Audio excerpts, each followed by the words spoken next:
कांग्रेस ने आज हर्षोल्लास के साथ राहुल गांधी को लेकर एक खुशी जाहिर की है जोबट में, क्या कहेंगे उसे लेकर आप? आज पूरे देश में खुशी की लहर है कि हमारे राष्ट्रीय नेता राहुल गांधी जी की जो मानहानि दावा था वो बहाली हो गई।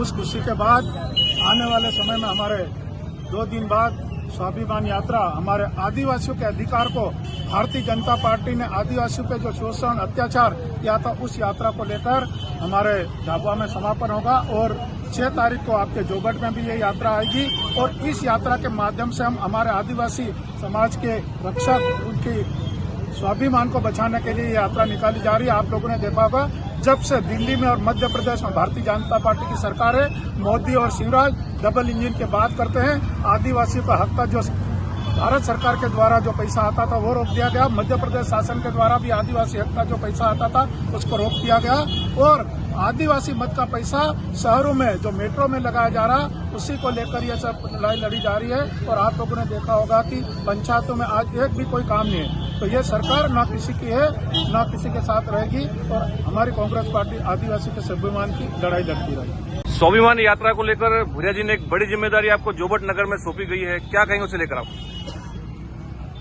हमें जैसे ही मालूम पड़ा कि माननीय कांतिलाल जी भुरिया जी को चुनाव समिति के चेयरमैन बनाया गया, हम उनके स्वागत के लिए झाबुआ पहुंचे। पूरे युवा और वरिष्ठ नेताओं के साथ में हमने उनका स्वागत किया और चर्चा के दौरान माननीय भुरिया जी ने एक मुझे जवाबदारी दी कि आपको 50 से 100 गाड़ियाँ 7 तारीख को आदिवासी स्वाभिमान यात्रा जो आ रही है उसका समापन रखा गया है झाबुआ में। माननीय कमलनाथ जी, जेपी अग्रवाल जी, दिग्विजय सिंह जी, जयवर्धन जी, सारे बड़े नेता वहाँ पे आएंगे और समापन के लिए उन्होंने कहा कि अपना का कार्यक्रम बहुत बढ़िया से अपना करना है। 50 से 100 गाड़ी लाने के लिए तो हम यात्रा 6 तारीख को जोबट में रुकेगी। उसमें भी हम बाइक रैली से पूरे नगर भ्रमण और नुक्कड़ सभा करेंगे और 7 तारीख को हम यहाँ सवेरे करीब 9 बजे यहाँ से हम झाबुआ के लिए रवाना होंगे।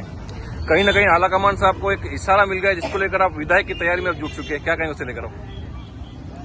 देखो, जोबट विधानसभा में पिछले समय पिताजी की काफी इच्छा थी, वो पूरे जिले के दोनों विधानसभा क्षेत्र में माननीय भुरिया जी के लोकसभा क्षेत्र आने का दोनों विधानसभा में घूम के बूथ कमेटियां और ये बनाते रहे। हम भी जोबट विधानसभा से उम्मीदवारी कर रहे हैं और माननीय कमलनाथ जी की जो योजनाएं हैं पूरे विधानसभा क्षेत्र में हम पोस्टर लगाकर जन जन तक उनकी योजनाओं को पहुंचाने का हमारा प्रयास है। अगर हाईकमान हम पर विश्वास करके हम पे भरोसा करके टिकट देती है तो मैं चुनाव लड़ने के लिए पूर्ण रूप से तैयार हूँ। कांग्रेस पार्टी में एक खुशी की लहर आज जोबट में देखी जा रही है, क्या कहेंगे उसे लेकर आप? जोबट ही नहीं, पूरे देश में ये हर्ष की लहर देखी जा रही है। क्यों देखी जा रही है? इसका कारण वैसे तो सबको विदित है, फिर भी हम अपना कर्तव्य समझते कि ये बात बताई जाए। राहुल जी पर जिस तरह षड्यंत्र पूर्वक करके जिस तरह से मानहानि का केस लादा गया था सूरत न्यायालय में और उसमें जिस तरह से भी उनको षड्यंत्र पूर्वक फंसाकर अधिकतम 2 साल की सजा मानहानि के केस में दी गई थी, जो आज तक के इतिहास में, भारत के न्यायिक इतिहास में अधिकतम सजा नहीं दी गई मानहानि के मामले में। हाई कोर्ट ने भी उस पर स्टे नहीं दिया था। सुप्रीम कोर्ट में जब हमारी याचिका दाखिल हुई, आज जब सुनवाई हुई तो जो कहते हैं ना सच्चाई की जीत क्या थी मालूम? सुप्रीम कोर्ट ने आज ये तय किया, वहां हमारे जो विद्वान लॉयर थे उन्होंने जब बहस की, जिस व्यक्ति ने प्रणब मोदी ने जिसने यह परिवाद लगाया था वह प्रणब मोदी नहीं, वो मोद है, उसका सरनेम ही गलत था। जिन मोदियों के खिलाफ बोला गया था, जो भ्रष्ट मोदी लोग थे जिनके खिलाफ राहुल जी का आशय था बोलने का, उनमें से किसी ने कोई परिवाद नहीं लगाई। 2, तीसरी बात, इस छोटी सी बात पर ऐसा कोई बलात्कार का, के डकैती का, के हिंसा का, के हत्या का मुकदमा हो, ऐसा कोई मुकदमा नहीं, कोई आपराधिक कृत्य नहीं था।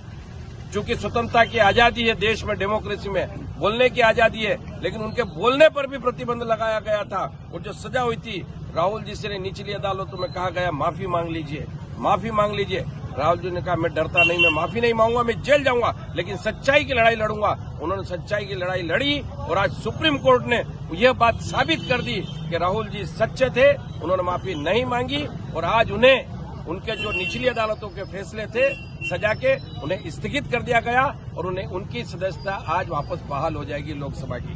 कर्नाटक के बाद क्या मध्य प्रदेश में भी कांग्रेस की लहर देखी जाएगी, जबकि भाजपा ऐसा जुमला बता रही है? भैया मध्य प्रदेश में तो लहर पिछले 18 के चुनाव से ही कांग्रेस की थी। ये तो इन्होंने देखा कि अगर 5 साल ये कांग्रेस की सरकार चल गई तो आने वाले 25 साल तक बीजेपी का नाम इस प्रदेश में नहीं होगा। इसलिए खरीद फरोख्त करके दुनिया जानती है, प्रदेश की जनता जानती है कि हमारे विधायकों को खरीद फरोख्त करके हमारी सरकार को लूट लिया, गिरा दिया और आज भी ये हालत है कि लोग कमलनाथ जी को याद करते हैं। कांग्रेस की उन 15-12 महीने में जो कांग्रेस ने अपनी कल्याणकारी योजनाएं चलाई थी उनको याद करते हो और आज लोग मांग रहे हैं ये नारी सम्मान, इनकी लाडली सम्मान हमारी नकल है। हमने आते ही हिमाचल में चालू की, कर्नाटक में चालू की,